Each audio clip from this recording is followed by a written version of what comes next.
Mengapa kita harus memahami bencana dari perspektif lingkungan? Seringkali bencana dipahami sebagai peristiwa alam yang datang tiba-tiba dan tidak dapat dihindari. Namun dalam kajian ilmu kebencanaan modern, pandangan tersebut sudah lama dikritisi. Misalnya Kenneth Hewin dalam Interpretation of Calamity menjelaskan bahwa bencana bukan semata peristiwa alam, melainkan hasil interaksi antara proses alam dan sistem sosial manusia. Banjir, longsor, gempa bumi, atau letusan gunung api memang merupakan fenomena alam, tetapi apakah peristiwa tersebut berubah menjadi bencana atau tidak sangat ditentukan oleh bagaimana manusia mengelola ruang dan lingkungannya. Contoh sederhana dapat kita lihat dalam kasus bencana banjir. Curah hujan tinggi adalah fenomena alam biasa di wilayah tropis. Namun, ketika kawasan hulu mengalami deforestasi, kemudian daerah resapan berubah menjadi permukiman padat, sungai menjadi menyempit, maka hujan dapat menghasilkan dampak yang jauh lebih besar seperti banjir. Badan internasional seperti United Nations Office for Disaster Risk Reduction menjelaskan bahwa bencana terjadi ketika bahaya bertemu dengan kerentanan. Tanpa manusia yang rentan, sebuah fenomena alam tidak menjadi bencana. Indonesia memberikan contoh yang sangat jelas mengenai hubungan ini. Negara kepulauan ini berada pada pertemuan 3 lempeng tektonik besar, memiliki lebih dari 120 gunung api aktif, serta wilayah pesisir yang sangat luas. Namun, besarnya dampak bencana di Indonesia tidak hanya disebabkan oleh kondisi alam, tetapi juga oleh dinamika penggunaan lahan, perubahan penggunaan lahan, ekstrim perubahan penggunaan lahan, pertumbuhan perkotaan, pertumbuhan permukiman, serta tekanan demografis yang menghasilkan perubahan terhadap landscape sehingga rentan terhadap kejadian bencana. Karena itu memahami bencana tidak cukup hanya melalui misalnya ilmu geografi, geomorfologi, geologi maupun meteorologi, tapi juga kita melihat bagaimana kebijakan pembangunan, pengelolaan lingkungan, dan juga tata ruang untuk ikut menentukan besar kecilnya risiko yang mungkin akan kita hadapi. Nah, dalam perspektif inilah maka pengelolaan lingkungan menjadi sangat penting. Lingkungan bukan sekedar latar belakang kehidupan manusia, melainkan faktor utama yang menentukan apakah sebuah bahaya alam akan berubah menjadi krisis kemanusiaan atau tidak. Apa itu bencana? Secara ilmiah, istilah bencana memiliki definisi yang cukup jelas. Dalam Undang-Undang Indonesia serta berbagai dokumen internasional, bencana dipahami sebagai peristiwa yang mengancam kehidupan dan penghidupan masyarakat sehingga menimbulkan korban jiwa, kerusakan lingkungan, kerugian ekonomi, dan dampak psikologis. Definisi serupa juga digunakan oleh United Nations Office for Disaster Risk Reduction dalam kerangka kerja global pengurangan risiko bencana.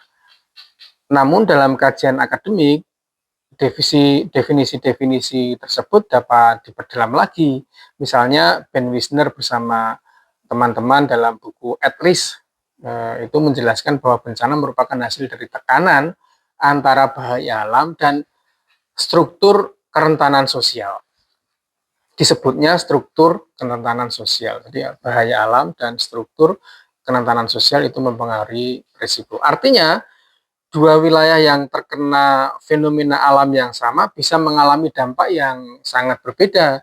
Negara dengan sistem peringatan dini yang baik, dengan tata ruang yang tertib, dengan disiplin yang kuat, dan kapasitas pemerintah yang baik, tentu mampu meminimalkan dampak bencana. Sebaliknya, wilayah dengan kemiskinan tinggi, infrastruktur lemah, pengelolaan lingkungan yang buruk, cenderung mengalami kerugian jauh lebih besar. Biasanya seperti itu. Nah, data global menunjukkan pola ini dengan sangat jelas. Misalnya laporan Center for Research on Epidemiology on Disasters itu menunjukkan bahwa kira-kira kurang lebih 90% korban bencana alam dalam konteks global itu terjadi di negara-negara berkembang, terjadi di negara-negara kedua, karena kapasitas pemerintahnya juga lebih terbatas. Nah, Indonesia sendiri hampir setiap tahun menghadapi ratusan hingga ribuan kejadian bencana dari yang kecil sampai yang besar.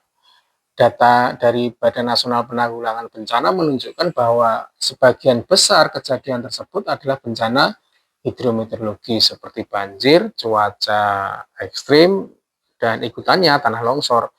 Hal ini menunjukkan bahwa bencana bukanlah peristiwa yang langka karena setiap hari kita mengetahuinya. Ia merupakan bagian dan realitas pembangunan modern, terutama di wilayah yang mengalami tekanan lingkungan yang besar, tekanan demografi yang besar. Karena itu memahami definisi bencana bukan sekedar soal istilah, ia merupakan pintu masuk untuk melihat hubungan yang lebih kuat antara manusia, pembangunan, dan lingkungan. Manusia, pembangunan, dan lingkungan. Ini merupakan hubungan untuk mendefinisikan bencana itu. Memahami konsep bahaya dan hazard. Dalam kajian kebencanaan, salah satu konsep dasar yang sangat penting adalah hazard atau bahaya. Hazard merujuk pada potensi kejadian fisik yang dapat menimbulkan kerusakan, baik yang berasal dari proses alam maupun aktivitas manusia itu sendiri. Menurut David Alexander dalam bukunya Natural Disaster, hazard dapat berupa macam-macam, gempa bumi, letusan gunung api, banjir, kekeringan, badai, hingga kebakaran hutan. Namun penting dipahami bahwa hazard itu tidak selalu berarti bencana. Kejadian hazard tidak selalu akan menimbulkan bencana. Misalnya gunung api yang meletus di wilayah yang tidak berpenghuni mungkin hanya menjadi peristiwa geologi yang biasa karena dia tidak menimbulkan dampak ikutan, yaitu kerugian pada manusia, harta benda, kematian, dan lain sebagainya. Masalah itu muncul ketika hazard bertemu dengan manusia dan infrastruktur yang rentan. Dan Indonesia merupakan salah satu wilayah dengan tingkat hazard tertinggi dunia. Maka kita disebut Laboratorium of Disaster. Negara ini berada pada zona Ring of Fire yang memanjang dari Pasifik hingga Asia Tenggara. Kondisi ini menyebabkan Indonesia memiliki ratusan gunung api aktif, mungkin 120-an gunung api aktif, dan juga aktivitas tektonik yang sangat tinggi. Frekuensinya banyak, magnitudenya juga beragam dari kecil sampai tinggi. Selain itu, sebagai negara tropis, Indonesia, kita di negara tropis mempunyai curah hujan yang tinggi, kadang hujan ekstrim. Indonesia juga sangat rentan dengan demikian terhadap banjir, longsor, dan bencana hidrometeorologis karena kita berada di wilayah tropis dengan curah hujan yang tinggi tadi. Nah, perubahan iklim global bahkan memperkuat intensitas berbagai fenomena hazard tadi, hidrometeorologis.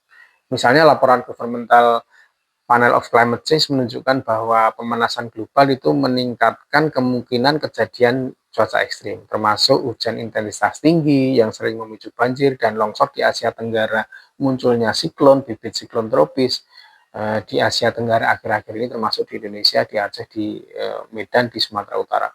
Karena itu memahami hazard berarti memahami proses alam yang membentuk bumi tempat kita hidup. Tetapi dalam konteks pengelolaan lingkungan, kita tidak berhenti pada proses alam saja. Dalam konteks pengelolaan lingkungan, kita tidak berhenti pada konteks alam saja, tapi lebih jauh dari itu.